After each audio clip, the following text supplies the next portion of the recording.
ओम शांति। आज का विषय है कि अव्यक्त पालना का आधार, अव्यक्त स्थिति। देखो, आज तक भी अव्यक्त बाप दादा कैसे बच्चों की पालना करता है। एक सिंपल तरीके से देख लो आप, दुनिया में भी बहुत साधु संत, धर्म गुरु, देवताएं, श्री कृष्ण ने गीता सुनाई। अभी देखो, पुटपत्र का सत्य साई बाबा था, स्वामी नारायण का प्रमुख स्वामी ने शरीर छोड़ा। वो सब कहाँ गए? उनके जो फॉलोअर्स हैं उनकी पालना कौन करेगा? जब तक वो थे तो उन्होंने किया। बुद्धिस्ट का गुरु बुद्ध आ गया, महावीर स्वामी आ गए, गुरु नानक देव जी आए, कितने धर्म की स्थापना किया, देवता आए। अभी लेटेस्ट पुटपत्रिका सत्य साई बाबा था। तो शरीर छोड़ने के बाद वो आत्माएं कहाँ गई? उनके जो फॉलोअर्स हैं उनकी पालना कौन करेगा? ये प्रश्न आएगा ना। तो ईश्वरीय विश्वविद्यालय में भी ब्रह्मा बाबा थे, उनके तन में निराकार शिव बाबा आके ज्ञान सुनाते थे। तब हम और आप सभी बाप दादा कहते थे, तो वो ज्ञान सुनाते थे। कल ही मुझे एक भाई मिला, साकार में ब्रह्मा बाबा को देखा और 18 साल का था, छोटा बच्चा था, बहुत पढ़ा लिखा भी कुछ नहीं। दिल्ली में ज्ञान सुना, बाबा से यहाँ मिलने आया और बाबा खेती में कुछ काम कर रहे थे। काम करते, फावड़ा भी हाथ में है, धोती पहने, सिर्फ पहचान भी नहीं थी उनको, यही बाबा है। तो आ रहे थे, आते आते समझ में आया, कहा था कि बाबा धोती पहनता है, सफ़ेद मूंछ है। तो दूर से आ रहे थे, देखा तो एकदम पाँव पड़ने गए। तो बाबा ने तुरंत उठाया, पाँव पड़ने नहीं दिया, आधे से उठाया। मीठे बच्चे, लाडले बच्चे, सिकिलदे बच्चे। तो कभी कहते मैं बोलता नहीं था। उस दिन मुझे विचार आया, बाबा सिकिलदे कौन है? तो बाबा ने खड़े खड़े वहाँ अर्थ बताया, सिकिलदे का अर्थ क्या है। तो उसके बाद हिस्ट्री हॉल में बाबा आए, टीचर ने उनको सबसे आगे बिठाया था। तो पहले बाबा को देख रहे थे, देखते देखते जब मुरली शुरू हो गई तो बाबा का रूप रंग सब चेंज हो गया। तब पता चला कि निराकार शिव बाबा उनके द्वारा कैसे ज्ञान सुनाता है। एक हमने सुना है, वो भाई इधर ही होंगे, आई विटनेस, प्रूफ चाहिए। मनुष्य प्रूफ चाहता है कि एक राजा था, किसने देखा? एक कहानी हो जाती, कहानी सुनने तक अच्छा है लेकिन वो आचरण में नहीं आती है। वो भाई आज इधर ही होगा। तो उन्होंने अपने अनुभव कल ही सुनाया। जीवित चाहिए। कैसे हम कहते बाबा था, बाबा को देखते आकर्षण होता था, जैसे हम देवताओं का एग्जाम्पल देते हैं। तो ये ब्रह्मा बाबा तो कैसे था? कौन आके पढ़ाता था? निराकार शिव बाबा आके कैसे ज्ञान सुनाता था? दोनों में अंतर देखा उसने। तो ऐसे ही यहां भी अगर अव्यक्त बाप दादा का अनुभव करना चाहते हो तो अव्यक्त स्थिति है। एक नहीं, हजारों प्रूफ्स है, उदाहरण है, practical.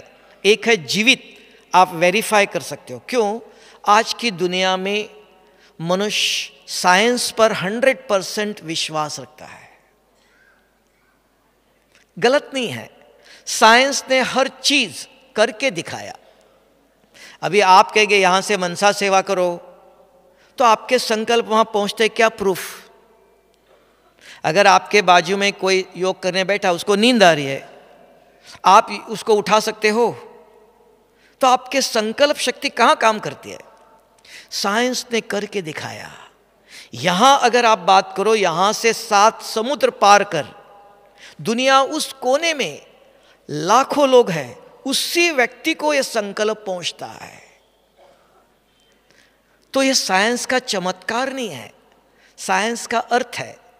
A systematic study of material object. तो वही स्पिरिचुअल साइंस में भी है। आध्यात्मिक ज्ञान भी एक प्योर स्पिरिचुअल साइंस है। दो शक्तियां है ब्रह्मांड के अंदर, प्रकृति और पुरुष। प्रकृति एटम, इलेक्ट्रॉन, प्रोटॉन, न्यूट्रॉन है। मेटाफिजिकल एनर्जी आत्मा। आत्मा क्या है? उसके पास भी तीन शक्तियां है। आत्मा शरीर में आते ही विचार शुरू हो गया। उसके बाद एक शक्ति है बुद्धि, ये विचार अच्छा, ये विचार गलत है। मन और बुद्धि दोनों मिलती है, एकाग्रता कहा। ये एकाग्रता से आप अंदर जो संस्कार भरे हुए उसको मिटा सकते हो। वही वहां भी ऐसे ही एटॉमिक बम कहा, इलेक्ट्रॉन प्रोटॉन मिलते हैं तो बम ब्लास्ट कर सकते हैं, अंदर जो भरा सब कुछ विनाश कर सकते हैं। गुण धर्म वो शक्ति दोनों है। प्रकृति के अंदर प्रकृति की शक्ति है, एटॉमिक एनर्जी का। ये स्पिरिचुअल एनर्जी है। तो इसको भी बाबा कहता है, आज मुरली में बाबा ने कहा, बच्चे ज्ञान सुनना कोई याद नहीं है, इससे विकर्म विनाश नहीं होंगे। हम रोज ज्ञान सुनते हैं। कभी किसी किसी के मन में आएगा, हम रोज मुरली सुनते हैं, पूरे श्रीमत पर चलते हैं, ये बीमारी क्यों, ये विघन क्यों?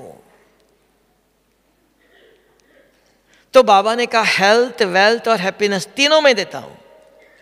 ऊपर से दवाई नहीं भेजेगा, ऊपर से धन नहीं देगा, विधि बताता है। इसलिए उसका नाम है भाग्य विधाता है। हर कर्म करने की विधि बताता है। तो बाबा ने कहा अव्यक्त बाप दादा की पालना चाहते हो, साकार में बाबा ने किया। एक एक बच्चों की पालना किया, बहुत प्रकार की उसकी वर्णन है, आप 2 दिन से सुनते भी आए। आज अभी सुनना अव्यक्त पालना कैसे करता था। आज भी वर्तमान, आज भी बाबा बच्चों की पालना करता है। तब बाबा ने कहा बच्चों के साथ मैं अंत तक हूं। तो कैसे करता है मैं आपको 2-4 प्रूफ बताता हूं, जीवित, कहानी नहीं। तो कभी कभी किसी के मन में साइंस पर विश्वास है तो आध्यात्मिक ज्ञान पर विश्वास नहीं होता है। अरे सब लोग बोलते हैं, किसने किया, कौन है? नहीं, प्रूफ है, आप वेरीफाई करके देख सकते हो।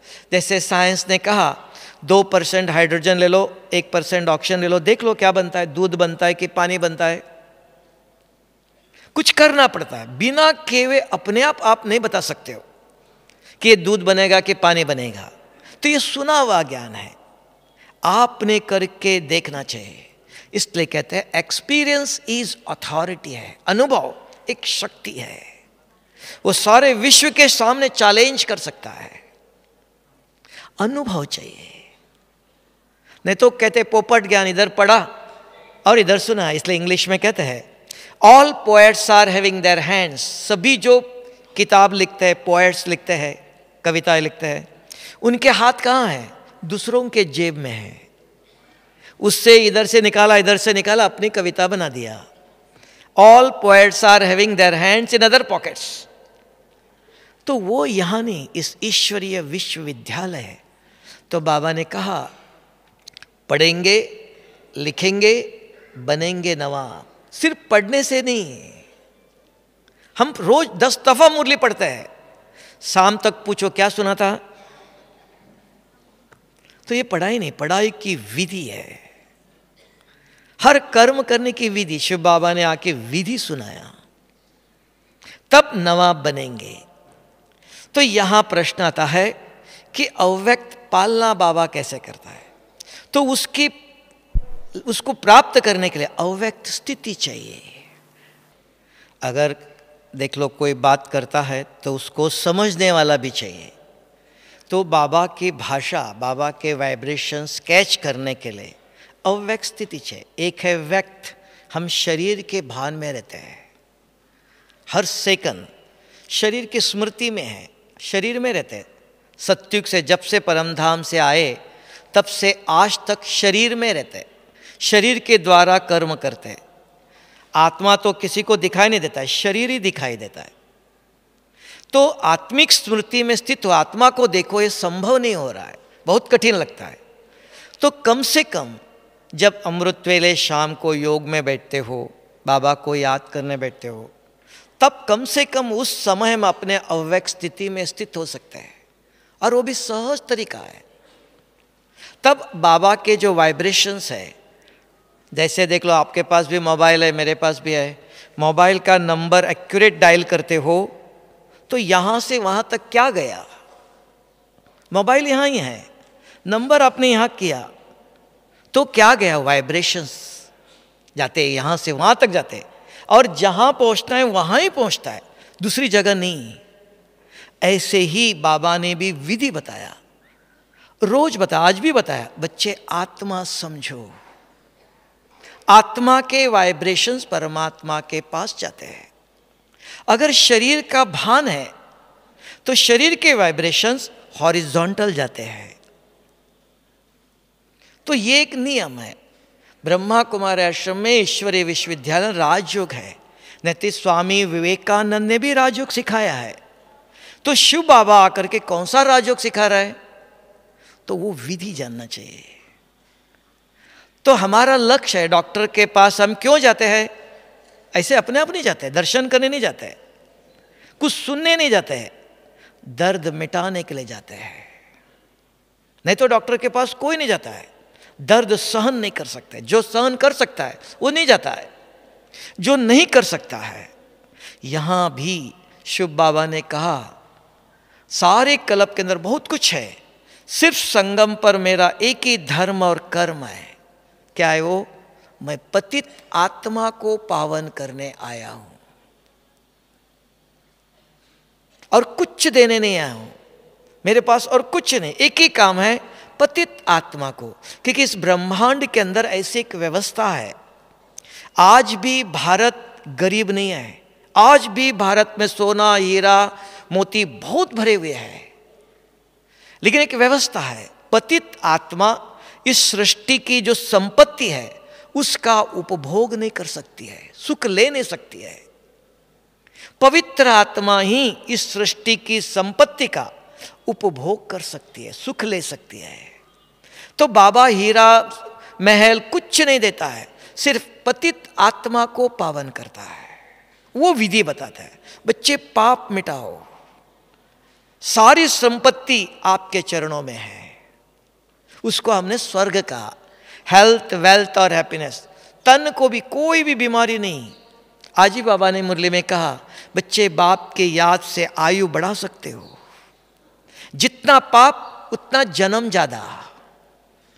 जन्म लेना मीन्स पाप भोगना, पाप कम जन्म कम। जितने जन्म लेते हैं हम, इसलिए सत्युग में देखो कितने जन्म, कलयुग में देख लो, क्यों, अंदर पाप है। जनन मरण ये पाप को भोगने का एक तरीका है। बीमारी, बच्चा जन्मते ही लंगड़ा अंधा काला गोरा गरीब कौन करता है, मैंने किए हुए कर्म। बताओ मेरे कर्म कहाँ हैं। डॉक्टर के पास जाओ, अगर आपको मुझे कोई बीमारी नहीं, तुरंत दिखाता है शुगर कितना है, ब्लड प्रेशर कितना है। तो यहाँ भी हम अपने आप को जानना चाहिए, मैं कौन सी आत्मा हूँ। जब आप रात को सोते हो, आंखें बंद करके सोते हो, स्वप्न कहाँ से आते हैं। तब बाबा ने कहा आज से 1 महीने के अंदर एक दिन भी 5 विकारों के स्वप्न नहीं आए, उसका नाम है पुण्य आत्मा, उसका नाम है कर्मातीत आत्मा, उसका नाम है फरिश्ता। फरिश्ता कौन बना, ब्रह्मा बाबा भी फरिश्ता कैसे बने, कैसे अपने आप को चेकिंग करते थे। तो 5 विकारों से मुक्त फरिश्ता, कर्मातीत। तब तक अगर अंश भी पाप का रह गया, सत्य का टिकट मिलेगा। अंश का, क्रोध का, कभी कभी गुस्सा करता है, सत्युग में जा सकते हैं। तो बाबा का एक ही कंडीशन, बच्चे इन सबको मिटाने के लिए मैं आया हूं। तो वो स्थिति चाहिए, वो पहले चाहिए, अव्यक्त स्थिति। कम से कम बैठे हुए, सारा दिन छोड़ दो, बाद में देखा जाएगा।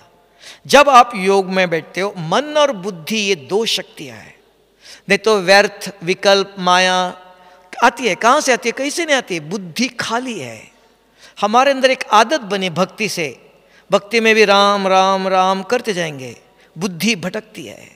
अभी यहाँ भी आत्मचिंतन करते हैं, मैं आत्मा हूँ, ज्योतिर्बिंदु हूँ, बाबा आप प्यार के सागर, अरे आज सब मार्केट से सब्जी ले जाने आए, ये कौन बोल रहा है? आज इसको फोन करना चाहिए।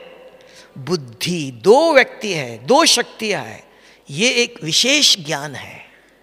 तब माताएं मंदिर में जाते, भगवान इस बच्चे को सद्बुद्धि दे दो, मन दे दो, नहीं, बुद्धि का ज्ञान नहीं था। शिव बाबा ने आके बुद्धि का ज्ञान, तीसरा नेत्र, दिव्य नेत्र दिया। गीता में भी कहा है अर्जुन आप मुझे देख नहीं सकते हो, मैं आपको दिव्य दृष्टि देता हूं, दिव्य नेत्र दे देता हूं, उससे आप देख सकते हो, अर्थात पाप मिटाता हूं। बुद्धि स्वच्छ, दिव्यता, वो नेत्र, उसका ज्ञान ही नहीं था दुनिया में। तो शिव बाबा ने आके ज्ञान दिया। दो है, एक मन भी सोचता है, एक बुद्धि भी सोचती है।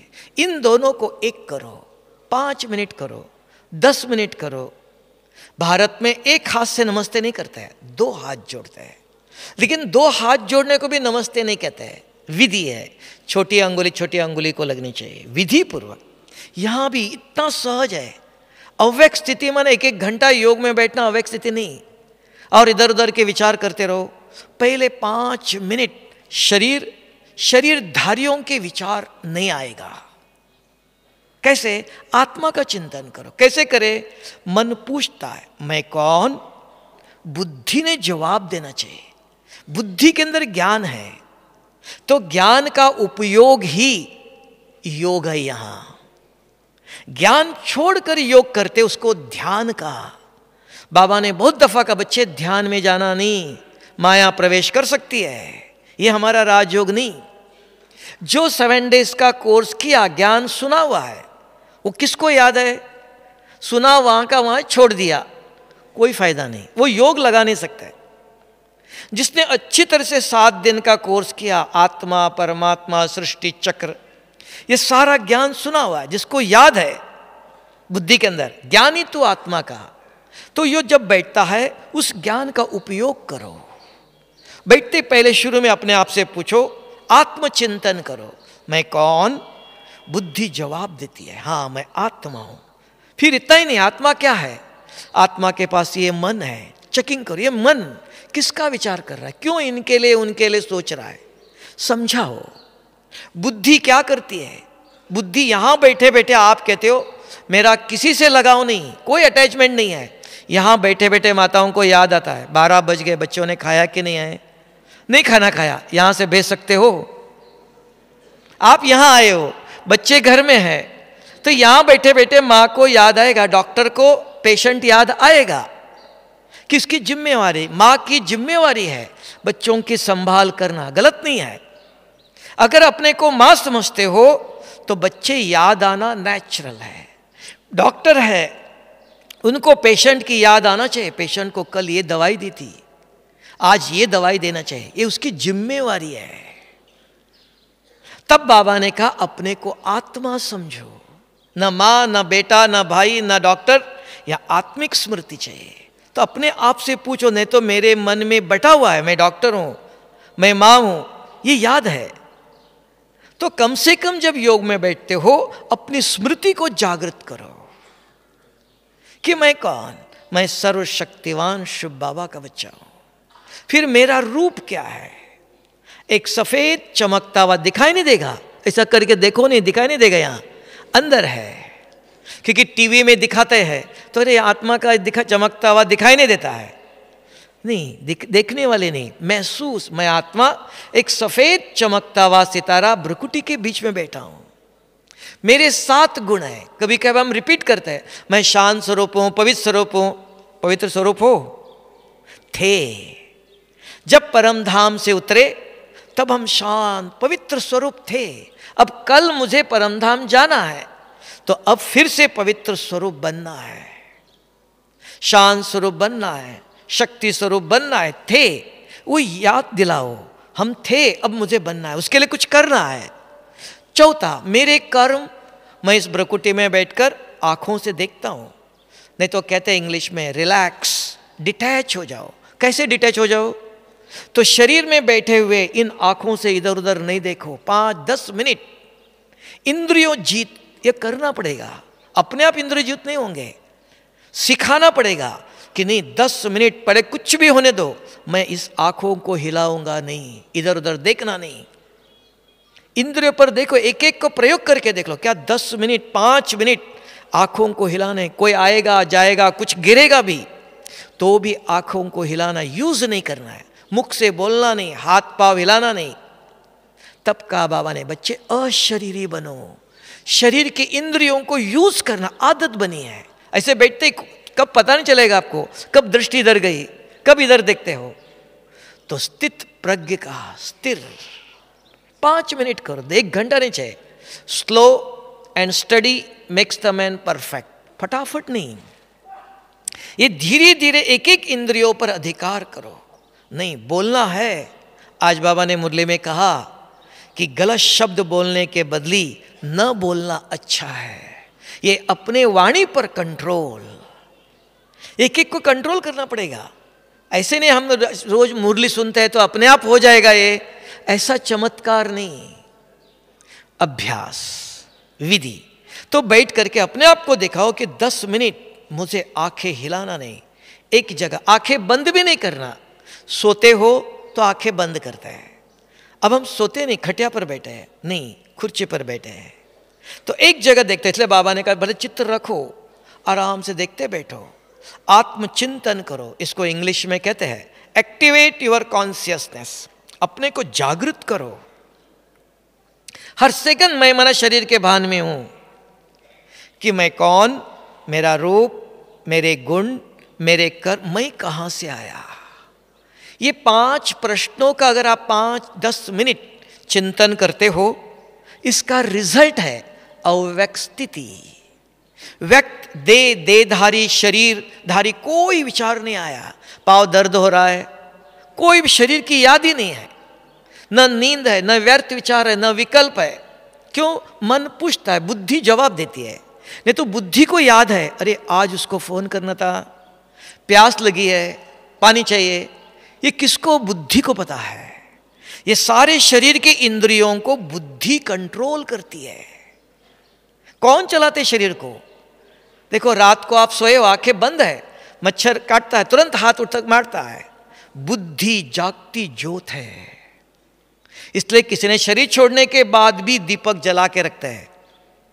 आत्मा जागती ज्योत है। मन सोता है, मन शांत हो जाता है तो नींद आई। मन शांत नहीं, नींद नहीं आती है। तो बुद्धि जागती ज्योत। तब बाबा ने कहा बुद्धि को जागृत करो, तो उससे बात करते रहो। अगर मैं भाई जी को देखते बात कर रहा हूं, वो इधर उधर देख नहीं सकते, कभी भी मैं कुछ पूछ सकता हूं, तो अपने आप से बात करो इन दोनों को एक रखने के लिए। नहीं तो ये दोनों शक्तियां सदा विरुद्ध दिशा में जाती है। तब हम कहते हैं योग लगता नहीं है, व्यर्थ विचार आते हैं, माया आती है। योग अपने आप नहीं लगता है, मोबाइल अपने आप नहीं लगता है। मोबाइल का नंबर याद रखना पड़ता है। अगर एक नंबर भी गलत हुआ तो आपका आवाज वहां नहीं जाएगा। जैसे मोबाइल का नंबर याद रखना जरूरी है, तो शुभ बाबा का नंबर भी याद रखना जरूरी है। अगर बाबा से योग लगाना चाहते हो, बाबा से बात करना चाहते हो, तो उसके नंबर याद रखना। उसका नंबर का अलग अलग भाषा है। अव्यक्त स्थिति, विदेही, आत्म अभिमानी, आत्मिक स्वरूप में रहो। शरीरधारियों के विचार नहीं आना चाहिए, आएगा भी नहीं, क्योंकि ये मैं बोलता रहूं तो खा नहीं सकता हूं। 2 things cannot be done at the same time। या बोलते रहो या खाते रहो। तो मैं बोल रहा हूं तो मन प्रश्न करता है, बुद्धि जवाब देने में बिजी है। और इसके अंदर एक व्यवस्था ऐसी है, बहुत व्यवस्थाएं है। ये 5 प्रश्न ऐसे नहीं है, ये 5 घंटे का एक्सप्लेनेशन है। कभी कभी कहते हैं मन को शांत कैसे करें, मन के सोचने की जो विधि है, स्पीड, उसको कैसे रिड्यूस करो। ये मैकेनिज्म है। जैसे आपने प्रश्न किया मैं कौन, बुद्धि जवाब देती, तब तक मन शांत हो गया। मन का जो सोचने की गति है वो अपने आप शांत हो जाती है, क्योंकि मन ने प्रश्न किया, जवाब सुनने के लिए उसको चुप रहना पड़ेगा। अब नेचुरल मन की जो गति है वो स्लो हो जाती है। नहीं तो मन को तूफान है ये, इसको कोई रोक नहीं सकता है।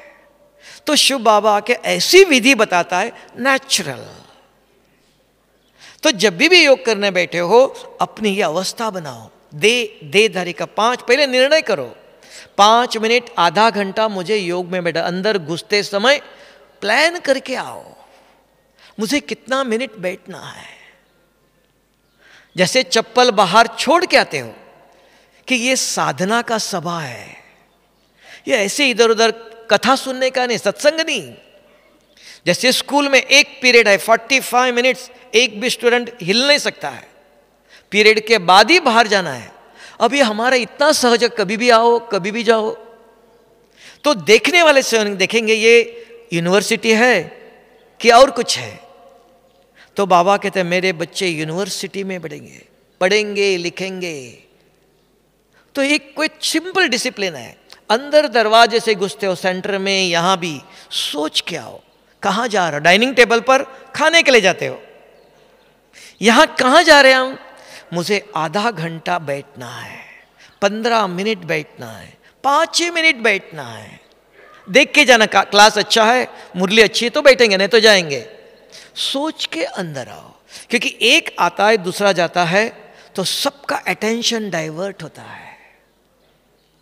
तो बाबा कहते हैं पढ़ाई है ये सब, एक दैवी गुण कहते हैं, मर्यादा कहते हैं, एक डिसिप्लिन से। ये भी जरूरी, क्योंकि अभी नए कोई नहीं है, सब बाबा के बच्चे हैं, नए शिविर वाले हैं, उनको पता नहीं, आए चले गए, है ना। तो बाबा के बच्चों के अंदर सेंटर में भी ये व्यवस्था, एक बार घुसे पूरी मुरली तक, पहले सोच के आओ मुझे आधा घंटा सुनना है। कोई जाने, हर एक का सभी एक जैसे नहीं हो सकता है, तो अपनी मर्यादा लेके आओ, बैठो। तो इस समय इसका चिंतन करो, तो आप अव्यक्त स्थिति में देखो बाबा का आवाज कैसे बाबा आपको पढ़ाता है। आपको प्रैक्टिकल उदाहरण बताओ, जीवित देखो। अब भी 2-3 साल पहले एक भाई 50 साल से सेंटर में रहता था और उनकी एक लड़की सेंटर संभालती है आज भी। 2 बच्चे थे बड़े लड़के, दोनों को शादी करके दिया था। पिताजी को पैरालिसिस हुआ तो यहाँ थे। तो बड़ा बेटा रिटायर्ड हुआ, तो बड़े बेटे को लगा पिताजी की सेवा करना चाहिए। तो आए तीनों, दोनों भाई, दोनों, एक बहन, और दादी को कहा दादी पिताजी की सेवा करना चाहते हैं। दादी ने कहा तुम्हारा पिताजी ले जाओ। लेकिन बहन को लगा बाबा आपने 50 साल से ब्रह्मा भोजन खिलाया, ज्ञान सुनाया, और आप वो बहू क्या खिलाएंगी। लेकिन मैं सेंटर में ले जाती हूं, बोल नहीं सकती है, चुप रही। तीनों यहां से मधुबन में गए, बाबा के कमरे में बैठे। बहन ने बाबा को कहा बाबा ये मेरा पिताजी तो नहीं, मेरा तो आप है, लेकिन इस पिताजी को आपने 50 साल से ब्रह्मा भोजन खिलाया, खाना खिलाया, योग सेवा कराया, और आज उनको आप बहू के पास भेज रहे हो। मुझे ठीक नहीं ले, निर्णय ठीक नहीं है। इतना बोल के आई। उनको इतना भी विश्वास भी नहीं था कि बाबा सुनता है, बाबा के कमरे में बोलना है, बात करना है। आई यहां आने के बाद गुलजार दादी के तन में बाबा आता है। तो तीनों ही बहन, दोनों भाई दृष्टि लेके पिताजी को भी लेके जा रहे थे। तीनों नीचे उतरे, बहन ऊपर ही बैठ गई, लास्ट था। और बाबा जाते जाते बाबा ने बुलाया, बच्ची जो निर्णय लिया वो सही है। वो सवेरे ऐसे बोल के आई थी, कुछ विश्वास भी नहीं। तो क्या निर्णय, 1-2 घंटे तक याद ही नहीं रहा क्या निर्णय बाबा ने कहा। फिर याद आया, हाँ सवेरे बाबा के कमरे में मधुबन में मैं बोल के आई थी बाबा ये निर्णय ठीक नहीं है। तो बाबा ने कहा निर्णय ठीक है। भाई तो लेके गया, 1 साल भाई ने पिताजी की सेवा किया, भाई शरीर छोड़ के चला गया, क्योंकि उसकी भी इच्छा थी। बाबा देखो दोनों का संभालता है, भाई की इच्छा थी ले जाओ, बाबा जानता है, जानी जाना ना रहे। और 1 साल के बाद भाई ने शरीर छोड़ा, बहन अपने घर से अपने सेंटर में लेके गई। आज भी पिताजी 2 साल पहले मैंने देखा था, 99 ईयर्स थे, अभी 101 ईयर्स होगा, आज भी जीवित है। और बहन सेंटर में रख करके सेवा करती है। बाबा दोनों का सुनता है। तो किसने सुना? सोचना।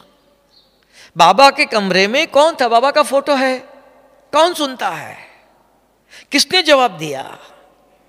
तब कहा, आपको शुरू में सुना रहा था कि इतने धर्मगुरु, इतने सब संत गए, कहां गए हो? ब्रह्मा बाबा ने भी शरीर छोड़ा, कहां गया? जन्म लिया, परमधाम गया, कहां गया? सूक्ष्म तन में। क्या प्रूफ? हर साल अपना तन नहीं है, गुलजार दूसरे तन में आकर, गुलजार दादी के द्वारा आकर 50 साल से, 1-2 साल नहीं, 1-2 साल कोई आएगा, 50 सालों से जो 80 साल पहले ज्ञान सुनाया था शुरू में, वही ज्ञान आज 50 साल से सुना रहा है। कौन? दूसरा कोई आत्मा आई? और बाबा बताता है ये ऐसे करो, ये ऐसे करो, साकार की बातें बताता है बाबा। तो कौन सी आत्मा? वही आत्मा और वही बाबा। दोनों बाप दादा, दोनों गुलजार दादी के द्वारा आज तक भी सेवा कर रहे। तब कहते हैं भगवान पालना करता है, जन्म दे के छोड़ता नहीं। तब भगवान को कहते हैं त्वमेव माता श पिता, त्वं माँ बाप हो। बाकी सब गुरु आया, ज्ञान सुनाया, चला गया। तो भगवान बच्चों की पालना करता है, आज भी करता है। अभी भी लेटेस्ट सुनाता आपको। और भी देखो, एक बहन एक दिन आई तो कहने लगे, भाई जी बाबा ने सबको बड़े बड़े सेंटर दिया, हमको तो छोटा सा सेंटर है, कुछ सेंटर बना के नहीं दिया, कोई नहीं है। तो यहाँ से गई, तुरंत 1 महीने के अंदर एक डॉक्टर आया। डॉक्टर ने कहा, बहन जी एक मकान बनाया उन्होंने, नया न्यू बना हुआ सेंटर दिया, ये डॉक्टर ने बना करके। बहन जी ने कहा भी, अभी ताली नहीं बजाओ, अभी बाद में सुनना। तो बहन जी ने फोन करके बताया, भाई जी बाबा ने नया सेंटर बना के दिया। बड़ी बहन और छोटी बहन दोनों सेंटर देखने गए। पाँव रखते ही बहन जी के मन में विचार आया, कैसे बाबा पालना करता है, तो ये सेंटर नहीं लेना चाहिए, ये मकान बाबा की सेवा के लिए योग्य नहीं है। तुरंत फोन करके बताया। हमने कहा, बहन जी दिमाग ठीक है? बड़ी बहन जी है, वो कुछ नहीं बोल रही है। छोटी बहन कहती, भाई जी ये बाबा की सेवा के लिए योग्य नहीं लेना है। नहीं लिया उन्होंने। कहते पाँव रखते ही विचार आया, ये बाबा की सेवा के लिए नहीं लिया। न्यू बना हुआ, अभी किसी यूज भी नहीं किया, वापस आए, लिया नहीं। 2 महीने के अंदर एक कोई साधारण व्यक्ति साइकिल पर आया, बहन जी ये 9 लाख रुपया ले लो, आप जमीन ले लो, सेंटर बनाओ। अभी कह रहे थे 18 जनवरी को ओपनिंग करूंगी। तो 2 मंजिल का सेंटर बनाया। भगवान किसका लेता है, किसका नहीं लेता है। कोई राजा खा के गया, कोई चोर लुट के गया, किसी का ही सफल होता है। तो किसने बताया उनको? बाबा आज भी ऊपर से। तब बाबा ने व्यवस्था दिया, बच्चे खाना भी लेते हो, दृष्टि ले लो, देख लो, याद करो बाबा ये खाऊं, आप खिला रहे हो, बाबा ये आपकी सेवा के लिए मकान। बाबा ठीक है, नहीं बच्चे ये मेरी सेवा के लिए योग्य नहीं ले लो। आज भी बाबा बच्चों की पालना करता है। तब कहते हैं दुनिया में भगवान करन करावनहार है, वो कर रहा है। लेकिन ये कब होगा, कब टचिंग? ऐसे टचिंग नहीं, अपने आप टचिंग नहीं होता है। जैसे रामायण में आता है, एक दफा राम वनवास में अकेला हो जाता है। लक्ष्मण भी गया, सीता भी गई, लक्ष्मण उनको ढूंढने गया, आवाज आया, तो पंचवटी में राम अकेला हो जाता है। तो खर भूषण ये दोनों राक्षस उनके ऊपर हावी हो जाता है, तो सारे अस्त्र राम के खत्म हो जाते हैं। तो क्या करो, एक प्रश्न आया तुरंत, क्या करो अभी? तब आकाशवाणी होती है, हे राम तुम्हारे पास ये अस्त्र है, ये छोड़ो।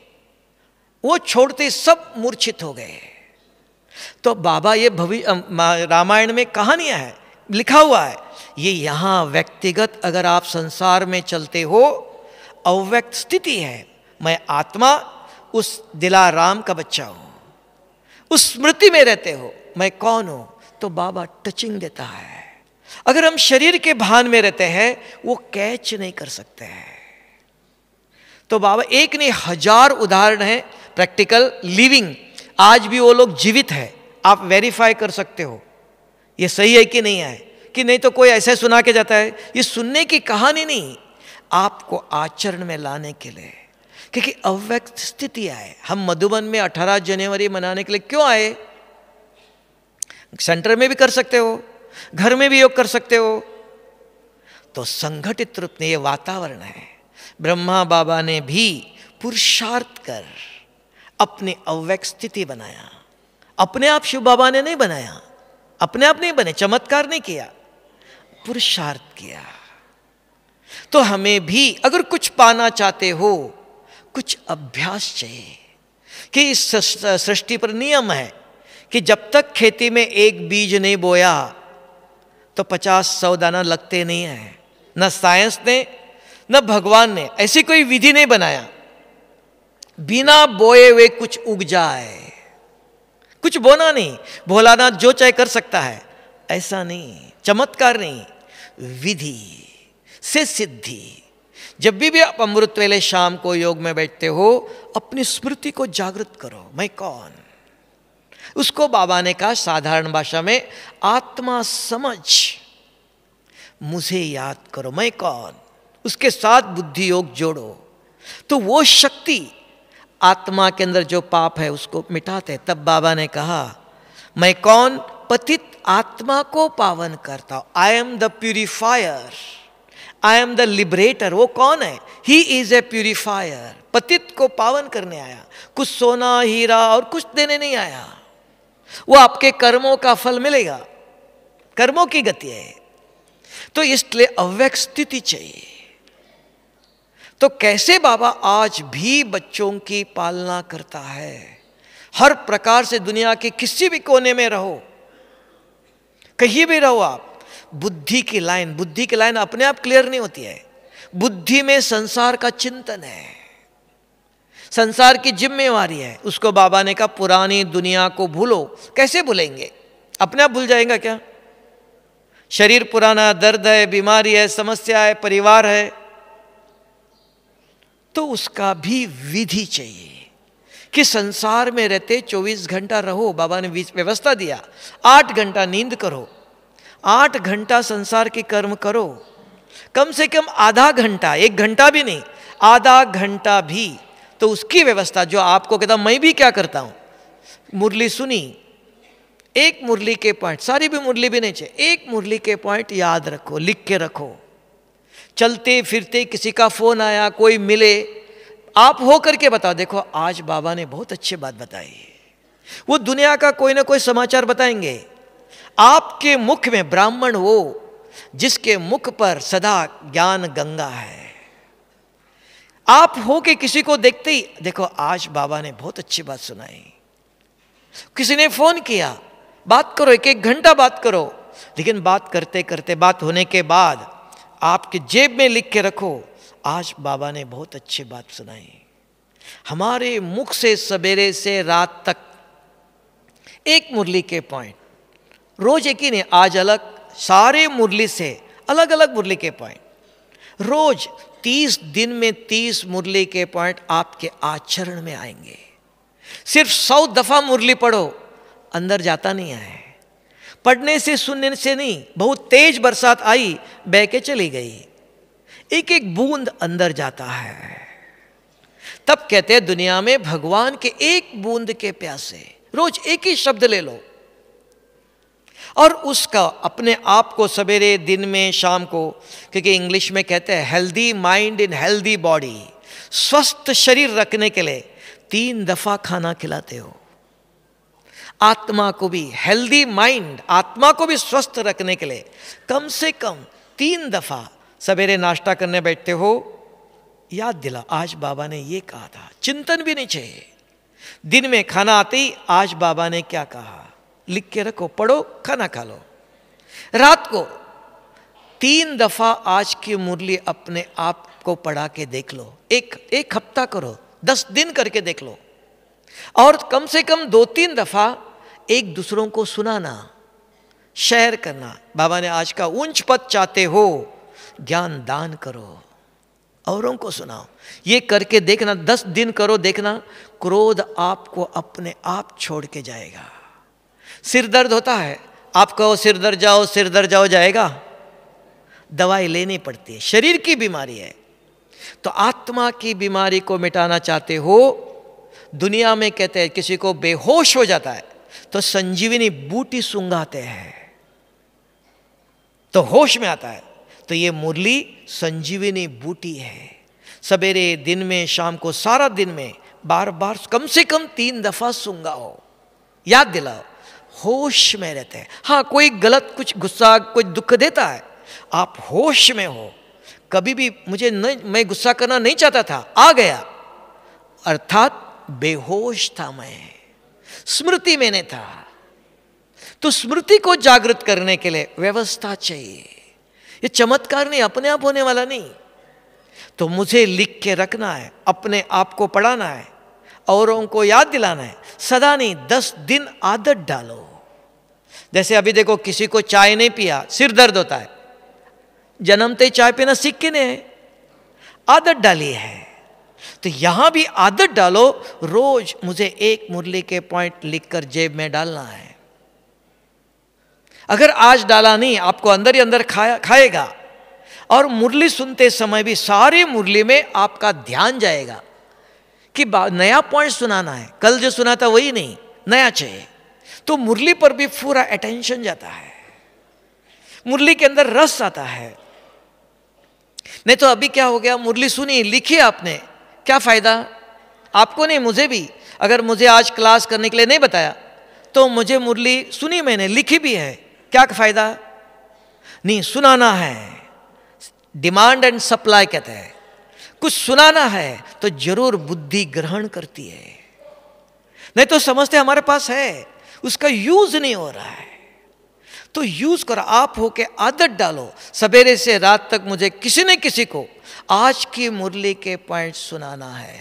अगर अपने को ब्राह्मण समझते हो, सो देवता बनना चाहते हो, ऐसे नहीं हम रोज सफेद कपड़े पहन के ब्रह्मा कुमारी आश्रम में जाते हैं, मुरली सुनते इसलिए ब्राह्मण बन गए, नहीं है ना। एक महावाक्य, 2 भी नहीं चाहिए, सवेरे से रात तक मुझे दान करना चाहिए। क्यों? कि सत्संग से ही सतगति होती है। अगर मेरे कर्मों में परिवर्तन चाहते हैं तो बुद्धि को याद है, अगर किसी कारण स्वभाव संस्कार के वश मैंने कोई गलत किया, अंदर ही अंदर बुद्धि आपको खाएंगी कि आज मैंने ये झूठ बोला, आज मैंने कर्मों में ये गलत किया, ये नहीं करना चाहता। बाबा ने आज मुरली में कहा था, मैंने उसको मुरली सुनाई थी, उसको पॉइंट सुनाया था, मैंने किया, आपको शांति से सोना नहीं देगा। उसको कहते हैं जब तक आपने गलती को महसूस नहीं किया तब तक परिवर्तन नहीं होता है। अभी गलती करने के बाद भी हमारे अंदर महसूस होता नहीं है, उसने ऐसे बोला इसलिए मैंने जोर से बोला, मैंने गुस्सा नहीं किया, उसने ऐसे बोला इसलिए मैंने ऐसे बोला, दोषी वो, मैं नहीं हूं। तो ये बुद्धि को महसूस होने के लिए मुरली के पॉइंट याद रखना। मुरली ज्ञान, तब कहते हैं सत्संग से सतगति होती है। सुनने से नहीं, आके बैठने से नहीं, कुछ एक शब्द लेके जाना है अपने, सवेरे से रात तक उसको एक ही को बार बार, कम से कम 3 अपने को पढ़ाओ तो याद रहता है।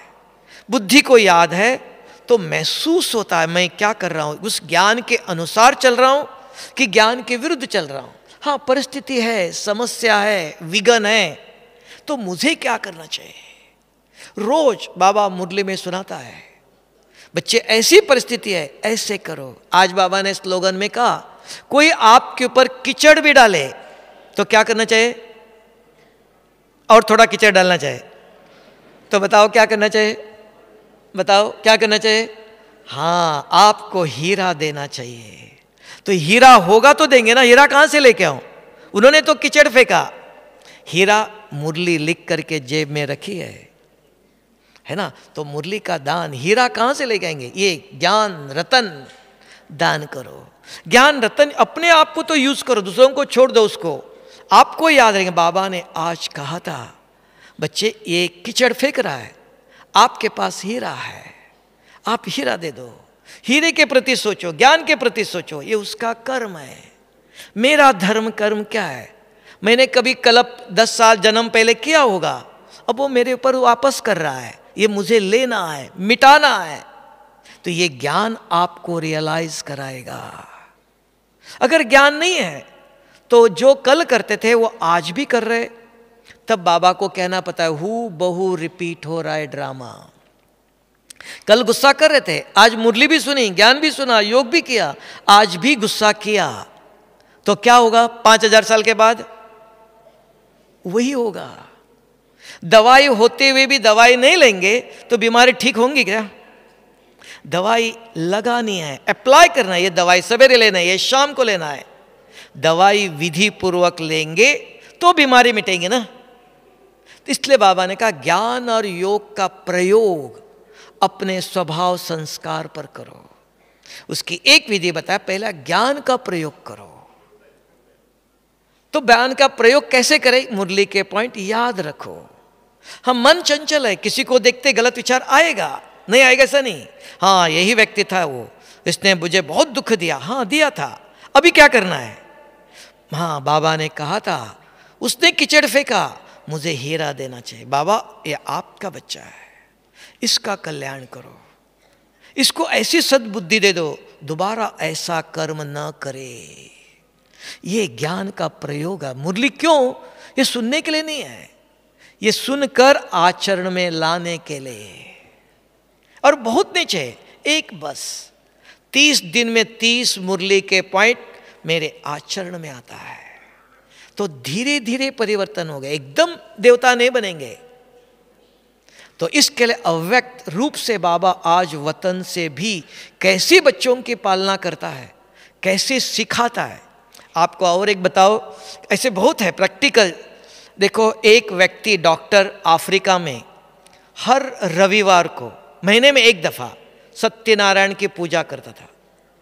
अफ्रीका में उसने प्रदर्शनी लगी थी तो वो ज्ञान सुना तो बहुत अच्छा लगा ज्ञान। फिर वहाँ के बहन जी को कहा, बहन जी मुझे ज्ञान तो समझ में आया, योग लगाना सिखाओ। तो उन्होंने कहा वो तो आपको बाबा सिखाएगा योग करने। हो गया 2-3 दिन के बाद फिर आया, बहन जी वो योग सिखाए ने, बाबा से मिलाओ मुझको। अरे वो बाबा इधर नहीं, वो तो भारत में है, अभी क्या करें? फिर दूसरे दिन आया, बहन जी कितना भी खर्चा हो मुझे भारत में भेजो। नहीं आप जा नहीं सकते हो, 2 साल रोज ज्ञान योग करो तब आपको भेजेंगे। तो फिर आया, बहन जी कितना भी खर्चा हो मुझे बाबा के पास भेजो, मुझे योग सीखना है। रोज आके एक ही। बहन जी को भी लगा अरे इसके लिए क्या करे, कहता अभी कोई जाने वाला नहीं, आप 1 साल इंतजार करो, बाद में भेजेंगे। नहीं कुछ भी हो मुझे भेजो, मैं अकेले जाऊंगा।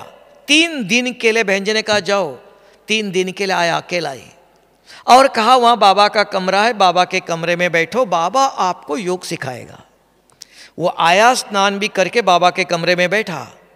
फिर देखा किसी ने व्यक्ति ने, अरे सवेरे बैठा था अभी तक इधर ही बैठा है, भाई जी आपने खाना खाया? खाना खा लो। रात को 11 बज गया, वही बैठा है। फिर कह रहे सोने जाओ अभी बंद होता है। 3 दिन बाबा आपके बहन जी ने मुझे भेजा है, आप राजयोग सिखाएगा। और 3 दिन हो गए, पहले दिन चला गया, दूसरे दिन भी गया, तीसरे दिन शाम को 5 बजे, कल सवेरे उसको जाना है। तो कहना बाबा आपने तो मुझे फंसाया, बहन जी ने मुझे फंसाया, बच्चे क्या कहेंगे? बच्चे, पति, वाइफ थी उनकी, वो भी क्या कहेंगी? डॉक्टर साहब होते हुए दिमाग नहीं है, भगवान ऐसे राजयोग सिखाएगा क्या? तो बोलेंगे क्या बताओ, कैसे मुंह दिखाओ? तो बाबा से बात करते रहे। 5 बजे हम सोए थे कि किसी का क्लास होने वाला था, फॉरेनर्स 8-10 लोग थे। तो मुझे कहा कि आपको आज क्लास करना। हमने कहा अभी नहीं, मैं सोया हूँ, उठ करके स्नान करके आएगा, 1 घंटा लगेगा, कल करूँगा। नहीं कभी भी आप, लेकिन आपको ही करना है। आया, 8-10 विदेशी थे, ऐसे पूछा कि कहाँ से आए हो? तो फिर कहा भगवान को याद क्यों करते हो? किसी ने कुछ नहीं बोला, चुप, नए थे बिल्कुल। तो मैंने फिर याद कैसे करना है, योग कैसे करने सुनाया। सुनाते सुनाते देखा वो आगे आगे बैठा था, रोने लग गया। हमने कहा भाई जी आप बीमार हो? नहीं मैं बहुत अच्छा हूँ। रो रहे हो क्यों, क्या हो गया? नहीं भगवान सुनता है, भगवान के घर में अंधेर नहीं होता है, देर होती है। 3 दिन मुझे लग गए, मुझे लग रहा कल सवेरे जाना है, अंत में वो आता है। परीक्षा लेता है मेरी। 3 दिन मुझे लग रहा था कल सवेरे जा मैं खाली हाथ जाऊंगा, और गया, सारे परिवार को लेके आया। आज भी कि भगवान, उसने कहा जाके जहां भगवान आता है मुझे वहां रहना है, आप आओ या नहीं आओ। 2 बच्चे, लड़कियां, 1 लड़का है, सारे परिवार, इधर डॉक्टर, सारा छोड़ करके आ गया। तो भगवान सुनता है, आज भी देखता है, पालना करता है। ऐसे नहीं आप कहेंगे अभी सभी का करता होगा, सभी का सुनना चाहिए, वो भी बताता हूं मैं। अभी मैंने एक दादी का सुना, शुरू में थी, अभी भी है। शुरू में बाबा की इतनी सेवा की, इतनी सहन करके बाबा के पास आई यज्ञ में, मुझे रहना ही है। और उनके पिताजी ने, मैंने सुना उनके पिताजी इंजीनियर थे, जो मधुबन में हिस्ट्री हॉल है, हिस्ट्री हॉल का डिजाइन जो किया था वो उनके पिताजी ने किया था। वो इंजीनियर थे दिल्ली में, और इंजीनियर यूनिवर्सिटी बना रहे थे एक। तो बाबा ने मुरली में एक ये निकाला था संदेश कि जो भी इंजीनियर बच्चा हो, खाली हो तो हमको चाहिए सेवा के लिए। तो लड़की ने पिताजी को कहा, पिताजी आप यहाँ दुनिया की यूनिवर्सिटी बनाते हो, भगवान यूनिवर्सिटी बनाने के लिए आया है, उनको सेवा चाहिए, जाओ। तो 4 साल मधुबन में रहकर छोटे हिस्ट्री हॉल जो मधुबन बनाया, उसकी प्लानिंग किया, बनवाया। तो वो कह रही थी कि एक दिन उनको दोनों पाँव बहुत दर्द कर रहे थे, उठ भी नहीं सकते, चल भी नहीं सकते थे। अभी साकार की बात नहीं, अभी। तो फिर क्या करे, तो उनका भाई दिल्ली में है, उनको पता चला। उन्होंने कहा बहन जी आप दिल्ली में बहुत अच्छे डॉक्टर है, मैं ठीक करता हूँ। नहीं बाबा करेगा। उसने माना नहीं, लेके गया। और गुलजार दादी के तरह में बाबा आया, एक भाई आया था सेंटर से, अरे वो बहन कहाँ है? बाबा उसको बहुत दर्द है पाँव का, चल नहीं सकते हैं। उनका भाई दिल्ली में लेके गया। ठीक है, बाबा ने फल की भोग के अंदर फल में आम रखा था, एक आम निकाल के उसको दिया, उसको पहुंचाना। उनको जाके दिल्ली में दिया। उन्होंने कहा बाबा ने टोली भेजी है, सबको काट के खिलाओ। तब उन्होंने कहा बाबा ने आपको देने के लिए कहा। जैसे शाम को आम काट के खाया, दूसरे दिन दौड़ने लगे, चलने लगी। आप पूछेंगे साकार में बाबा मदद करता होगा? आज भी जिन्होंने यज्ञ की स्थापना में हड्डियां दी है, दुनिया में गायन है, दधीजी ऋषि माफिक हड्डी हड्डी यज्ञ में दिया। आप उनकी एक एक कहानी सुनेंगे, एक पैसा भी नहीं खाने के लिए, कैसे रहकर बाबा ने कहा बच्ची उधर जाके सेवा करो, कुछ भी नहीं है। किसी ने कहा माता जी सवेरे बैठे हो, तो कैसे बाबा सेवा कराता है? भगवान के पर विश्वास, ऐसे नहीं सब कुछ मिला तब सेवा किया, नहीं, कुछ भी नहीं। तो ऐसे बच्चों को आज अव्यक्त बाबा भी ऊपर से देखता है, बच्चों की संभाल करनी है, वादा किया है, निभाऊंगा। नहीं तो कहेंगे अभी बाबा कहाँ, अभी कौन पूछता है, बाबा नहीं है। नहीं, बाबा के ऊपर से हर एक बच्चों पर नजर है, आज भी बच्चों का आवाज सुनता है। ये अभी कि बीमार होने के बाद भी बाबा के उनको ये दे दो, साकार में सन्मुख है तो कहेंगे, अभी भी ऊपर से ही बच्चों के ऊपर न। तब बाबा ने कहा बच्चों के साथ मैं अंत तक हूं। जिन्होंने इस यज्ञ की स्थापना में हड्डी हड्डी दिया है, जो अपना तन मन धन श्वास समय संकल्प त्याग किया हुआ है, भगवान भी उनका ऋणी है, उनका ऋणी है। जिन्होंने भगवान को मदद किया और किसी ने नहीं किया। तब बाबा ने कहा मुझे कौन चाहिए? वो बच्चे चाहिए जो भारत को, विश्व को, भारत को स्वर्ग बनाने की सेवा में मदद करे।